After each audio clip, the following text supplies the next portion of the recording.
வணக்கம். சாந்தி entertainment channel. எல்லோரும் எப்படி இருக்கீங்க? நல்லா இருக்கீங்களா? வெயில்லாம் எப்படி இருக்குது? உடம்பெல்லாம் பத்திரமா பார்த்துங்க. கூலிங்காக உள்ள சாப்பாடுலாம் சாப்பிடுங்க. அதுக்காக பழைய இது சாப்பிட்றாதீங்க. இந்த காலத்தில் பழைய சாப்பாடெல்லாம் சாப்பிட்டா உடம்புக்கு செட்டே ஆகாது. ஏன்னா அந்த காலத்தில் வயலில் சாணி உரம், இந்த குப்பைங்கள்லாம் மக்கி போய் ஒவ்வொரு வீட்டுக்கும் குப்பை மேடுன்னு சொல்லிட்டு குழி வெட்டி குப்பை குழின்னு சொல்லி அதில் நிரப்பி வச்சுருப்பாங்க. வருஷத்துக்கு ஒரு முறை அந்த குப்பையை அள்ளி வயலில் போடுவாங்க.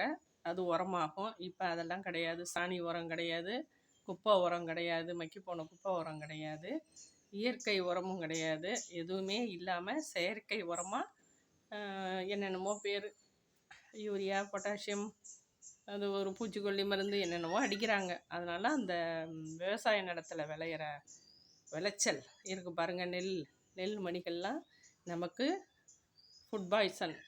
அதாவது நம்ம ஊற வச்சு சாப்பிட்டோம்னா, சூடோடு சாப்பிட்டோம்னா சுடு சாதம் அது செரித்து போயிடுதுங்க. சூட்டோடு சாப்பிட்டா செரிமானம் ஆகிடுது. அதை நைட்டு சாப்பாடு மீந்து போய் தண்ணி ஊற்றி வச்சோம்னா அது அரிசிக்குள்ளே உள்ள கெமிக்கல் உள்ளுக்குள்ளே நம்ம சூட்டோடு சாப்பிட்றோம். அது ஜீரணம் ஆகி கழிவு பொருளாக மாறி போயிடுது நம்ம உடம்புல. ஆனால் அந்த சாப்பாட்டை தண்ணி ஊற்றி ஒரு 8 மணி நேரம் நைட்டு ஃபுல்லாக ஊற வச்சு காலையில் அதை எடுத்து சாப்பிட்டோம்னா அந்த சாப்பாட்டில் உள்ள ரசாயனம்லாம் ஊறி ஊறி ஊறி ஊறி திரவமாக வெளியில் அதனுடைய நீராகாரம்லாம் நமக்கு ஃபுட் பாய்சன் ஆகிடுதுங்க. என்ன தான் நம்ம தயிர் விட்டு சாப்பிட்டாலுமே அந்த பழைய சாப்பாடு இப்போ உடம்புக்கு ஆகிறதே இல்லை. ஒன்று வாமிட் எடுத்து ஜுரம், இல்லைன்னா வயிற்றால் போயிடும். அதாவது டிசென்ட்ரி மாதிரி போய் ஃபுட் பாய்சன் சொல்லிவிட்டு டாக்டர் அப்புறம் ட்ரிப்ஸு போட்டு தான் ஆகணும். ட்ரிப்ஸு போட்டு மாத்திரை மருந்து கொடுத்து அது வயிறெல்லாம் புண்ணாகி போய் ஒரு வாரம் நம்ம டயட்டில் இருக்கணும். காரம் இல்லாமல் சாப்பிட்ணும். இப்படியெல்லாம் ப்ராப்ளம் வருங்க. அதனால் தயவு செஞ்சு பழைய சாப்பாடு சாப்பிடாதீங்க. கேழ்வரகு கூழ் குடிங்க. கம்பு எல்லாம் நைட்டு களி கிண்டி வச்சு காலையில் அதில் மோர் விட்டு கரைச்சி சைட் டிஷ் எது வேணுமோ, வத்தல், கூழ் வடகம், மோர் மிளகா, ஊறுகாய், தொகையல் எதுவோ வச்சு சாப்பிடுங்க. ஆனால் தயவு செஞ்சு பழையது சாப்பிடாதீங்க. சில பேருக்கு ஒத்துக்குது. ரேஷன் அரிசி பழையது சாப்பிட்லாம், ஒன்றும் பண்ணாது. அதுவுமே என்னமோ அதில் புதுசாக கலக்கிறாங்கங்கிறாங்க. எதுவுமே நம்பிக்கை இல்லைங்க. நம்மளுடைய உயிரே நமக்கு நம்பிக்கை கிடையாது. எப்போ வேணுமா நம்மளை மேலே ஆண்டவன் கூப்பிட்டுக்குவான். அந்த சூழ்நிலையில் நம்மளுடைய உயிரே நமக்கு கேரண்டி கிடையாது.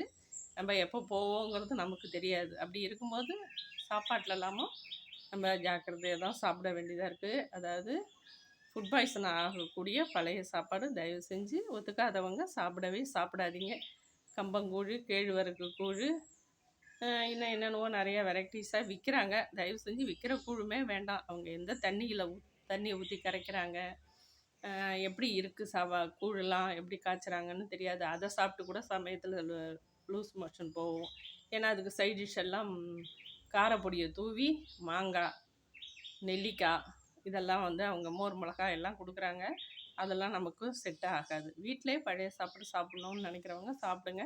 ஒரு நாள் சாப்பிட்டு டெஸ்ட் பண்ணி பாருங்கள். உங்களுக்கு ஏற்றுக்குச்சுன்னா நீங்கள் சாப்பிடுங்க. அதை பற்றி ஐடோன்ங்க சாப்பிட்லாம். ஆனால் ஒத்துக்காதவங்க தயவு செஞ்சு சாப்பிடாதீங்க. கொஞ்சமாக சாப்பிட்டு பாருங்கள். சரியாக வரலன்னா விட்டுருங்க. நீங்கள் அதை சூடாக வடித்து கூட தயிர் சாதம் சாப்பிட்லாம். இல்லை இது மாதிரி கூழ் வீட்டிலே களி மாதிரி நைட்டு கிண்டி தண்ணி ஊற்றி மூடி வச்சுட்டு காலையில் மோரை ஊற்றி கூழ் கரைச்சி குடிங்க. அதனால் வெள்ளரி பிஞ்சு சாப்பிடுங்க. பூசணிக்காய், அதாவது நீர் சத்து அதிகம் உள்ள காய்கறிகள்லாம் சாப்பிடுங்க. சுரக்காய், பூசணிக்காய், வெள்ளரி பிஞ்சு, அதுக்கப்புறம் இந்த பீக்கங்காய் நீர் சத்து உள்ள காயாக சாப்பிடுங்க. உடம்ப குளிர்ச்சியாக வச்சுங்க. நல்ல வெய்ய நேரத்துக்கு வெளியில் போகாதீங்க. காலையிலே கற்கல்லே போயிடுங்க. ஒரு வேளை ஹோட்டலில் சாப்பிட்டுட்டு எந்த இடத்துக்கு போகிறீங்களோ போய் சேருங்க. அதேமாரி ரிட்டர்ன் வர்றதும் ஈவினிங் வாங்க. அந்த 12 மணி உச்சி வெயிலெலாம் வெளியிலையும் போகாதீங்க, அலையாதீங்க. எந்த ஒரு அவசியம் ஏற்பட்டால் போங்க, கேப் போட்டுக்கோங்க. உடம்ப நல்லா ஆரோக்கியமாக வச்சுங்க, நல்லா பார்த்துக்கோங்க. ஆரோக்கியம் ரொம்ப ரொம்ப ரொம்ப முக்கியங்க. நம்ம வந்து கஷ்டப்பட்டு காசை சேர்த்து வச்சுருந்து ஒரு 10,000 சின்ன சின்ன தொழிலாளிகள், கூலி தொழிலாளிகளாக இருக்காங்க பாருங்கள், அவங்கெல்லாம் சேர்த்து வெயிலில் தான் அவங்க போராடி ஆகணும். அன்றாட வாழ்க்கை அவங்க வந்து கட்டடம் கட்டுற தொழிலாளியாகட்டும், மீன் வியாபாரம் அப்படிலாம் பண்ணுறாங்க பாருங்கள், அவங்கெல்லாம் அன்றாட பொழப்பு போனால் தான் அவங்களுக்கு பொழப்பு. அவங்கெல்லாம் வந்து கொஞ்சம் தலையில் முண்டாஸ் கட்டிட்டு ஜாக்கிரதையாக தான் வேலை பார்க்குறாங்க.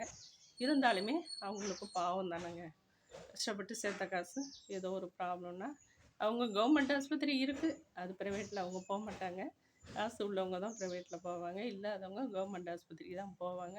அவங்க அந்த ஆஸ்பத்திரிக்கு போனாலும் அவங்க அன்றாட வாழ்க்கை, அவங்களோட அன்றைய செலவுக்கு உள்ள காசு போயிடும். அரை நேரம் ஆகிடும் அங்கே ஆஸ்பத்திரிக்கு போயிட்டு வந்தாங்கன்னா. அதே போல் சாப்பாட்டில் கரெக்டாக இருங்க. கீரையை சேர்த்துக்கோங்க, பழம் சேர்த்துக்கோங்க. ஏழைகள் முடிஞ்ச பழத்தை சாப்பிடுங்க. பணக்காரவங்க உங்களால் என்ன வாங்க முடியுமோ வாங்கி சாப்பிடுங்க. உடம்ப குளிர்ச்சியாக வச்சுங்க. என்னோடய வீடியோ பார்க்குறவங்க தொடர்ச்சியாக பார்க்குறவங்க சப்ஸ்கிரைப் பண்ணிக்கோங்க. இது புதுசாக பார்க்குறவங்க சப்ஸ்கிரைப் பண்ணிக்கோங்க.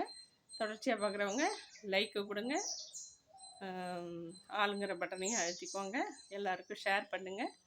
அடுத்த வீடியோவில் பார்க்கலாம். பை.